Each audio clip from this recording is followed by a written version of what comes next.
हंसने वाली दवा। किशनगढ़ गांव में कीर्ति अपने बेटे दिवाकर और बहू अंशु के साथ रहा करती थी। तीनों बहुत ही हंसी खुशी अपना जीवन व्यतीत कर रहे होते हैं। अरे बहू, आज खाना मैं बना देती हूँ। नहीं माँ जी, आप क्यों तकलीफ कर रही हैं? आप आराम कीजिए, खाना मैं ही बनाऊंगी। कितनी अच्छी बहू मिली है मुझे। भगवान ऐसी बहू सबको दे। सब कुछ ठीक चल रहा होता है कि एक दिन गलती से अंशु हंसने वाली दवा खा लेती है। बस उस दिन से सब कुछ बदल जाता है। अरे बहू, मेरे घुटनों में बहुत दर्द हो रहा है, जरा बाम तो दे दे। अरे बाम लगा कर क्या करोगी माँ जी? मैं पाँव दबा देती हूँ। अरे एक तो मुझे पाँव दर्द हो रहा है, ऊपर से तुम हंस रही हो। आई एम सॉरी माँ जी। अरे फिर से हंस रही है, जा तू मेरे कमरे से, मुझे तुझसे बात नहीं करनी। हे भगवान, ये क्या हो गया? अब माँ जी क्या सोचेगी? 2 दिन बाद कीर्ति घर में किटी पार्टी रखती है। उसकी सभी सहेलियां घर आने वाली होती हैं। अरे बहू, मेरी कुछ सहेलियां आज दोपहर को घर आने वाली है। आज कुछ खाने में अच्छा सा बनाना। सहेलियां? क्यों? मेरी सहेलियां नहीं हो सकती क्या? तुम फिर से हंस रही हो? नहीं माँ जी, मैं हंस नहीं रही हूँ। अरे फिर से हंस रही हो और बोल रही हो कि हंस नहीं रही। नहीं माँ जी, मैं तो तुम जाओ मेरे सामने से और किचन का काम कर लो, जाओ। दोपहर को कीर्ति की सभी दोस्त खाने पर आ जाती हैं। अरे वाह, घर तो बहुत सुंदर सजाया है कीर्ति। अरे मैंने कहा, ये सब तो मेरी बहू का कमाल है। अरे वाह, बड़ी गुनी है तुम्हारी बहू तो। हाँ हाँ, खाना भी अच्छा बनाया है। हाँ, बहुत ही गुनी है। तो हमको नहीं मिलवाओगी क्या, या छुपा कर रखोगी अपनी हीरे जैसी बहू को? अरे नहीं नहीं, अभी बुलाती हूँ। अंशु, ओ अंशु, बहू रानी। अंशु बाहर आती है। जी माँ जी। बहू, ये सब मेरी सहेलियां हैं, मिलो सबसे। नमस्ते आंटी। नमस्ते बेटा, बहू तो बहुत अच्छी मिली है तुमको, किस्मत वाली हो तुम। किस्मत वाली? अरे क्या हुआ? हंस क्यों रही हो? नहीं नहीं, मैं हंस नहीं रही हूँ।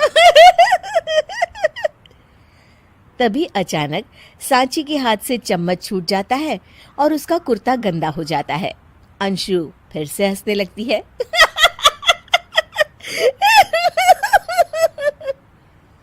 इधर सब सहेलियां गुस्सा होकर चली जाती हैं। कीर्ति भी नाराज होकर अपने कमरे में चली जाती है। हे भगवान, ये मैंने क्या कर डाला? इस तरह से तो माँ जी और उनकी सहेलियां नाराज हो गई।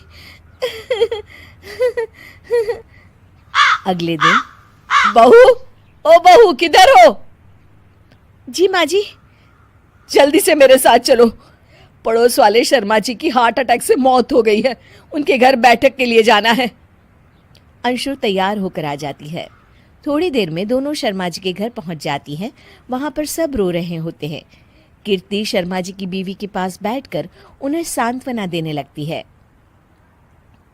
बड़े अच्छे इंसान थे मेरे पति। अच्छा। तुम हंस क्यों रही हो? वो अच्छे थे। हाँ हाँ, बहुत अच्छे थे अंकल। अरे अंशु, हंस मत। माँ जी, मैं हंस नहीं रही। मैं तो आंटी जी को बस दिलासा दे रही थी। सब औरतें अंशु की इस हरकत से हैरान हो जाती हैं। कीर्ति भी बहुत शर्मिंदा होती है और वो अंशु को लेकर फटाफट घर लौट आती है। अंशु, क्या हो गया है तुझे? हंस क्यों रही थी तू वहां पर? नहीं माँ जी, मैं तो बस अरे तू फिर से हंस दी। जा तू अपने कमरे में, मुझे तो तुझसे बात ही नहीं करनी।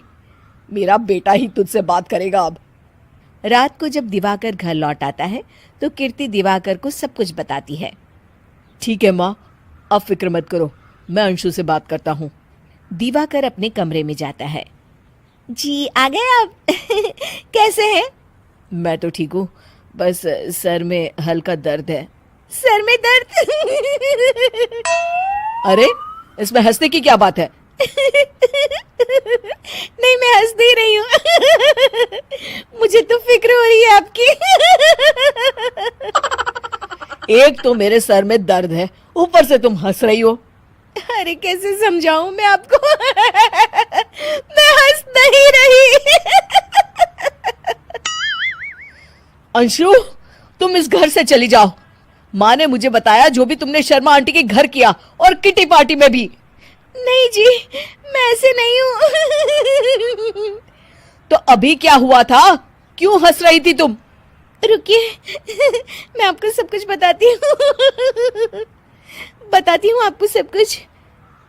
अंशु डायरी में लिखकर दिवाकर को पढ़ने देती है। कुछ दिनों पहले मैंने गलती से हंसने वाली दवा पी ली थी, जिसकी वजह से ये सब हो रहा है। इसका असर कुछ दिन और रहेगा। अरे तो तुमने ये सब पहले क्यों नहीं बताया अंशु?